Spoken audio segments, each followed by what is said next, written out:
Cotabato first na tapusin mo na yung Ramadan bago kami mag-house of course, bago kami mag-report sa bawat barangay ng Cotabato City bilang paggalang at bilang pagrespeto. Gusto natin i-maximize na lang muna yung panahon ng Ramadan dahil naman lahat ng araw, hindi naman lahat ng buwan ng Ramadan. So pagkasunduhan namin ni Vice Mayor Timur, hindi po yung sa mga councilors na tapusin na lang muna yung Ramadan at magkaroon tayo TikTok after.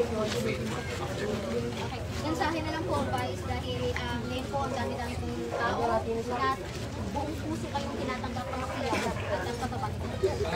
Nagpapasalamat tayo sa lahat ng ating mga supporters, kapamilya, kaibigan, kamag-anak, lahat ng mga Cotabateños, lahat ng klaseng sektor ng mamamayan ng Cotabato City, dahil sa mainit, kitang-kita naman, kahit saan tayo pumunta, kahit saan ang barangay tayo, pumunta ang Team Cotabato First, kitang-kita ang libo-libong taong sumusunod sa atin, na masaya sila dahil pinapasyalan natin sila at nakakusap nila tayo.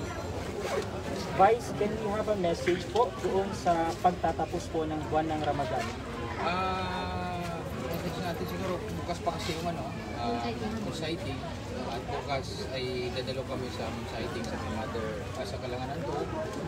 Kasama rin natin yung ating partido, pati po si Congresswoman Baydil Bol, kasama rin po natin at titingnan natin ano yung maging resulta bukas and then papalabas tayo ng official design. At this early, Vice, ano yung masasabi niyo sa gagawing kampanya dito po sa Cotabato City po? Meron po ba kayong gagawing mga propaganda na inaasahan ng buong Cotabato? Yung pong schedule of activities ng Team Cotabato First ay tapos na. At ayan po ay tapos na at araw-araw ay meron pong activities na gagawin.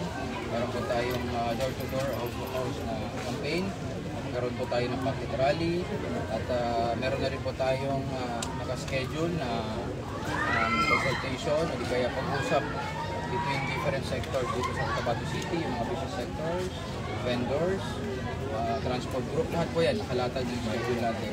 At katulad po ng sinabi ko, tatapusin na lang po muna namin itong panahon ng Ramadan at saka po tuloy-tuloy na tayo mga kampanya.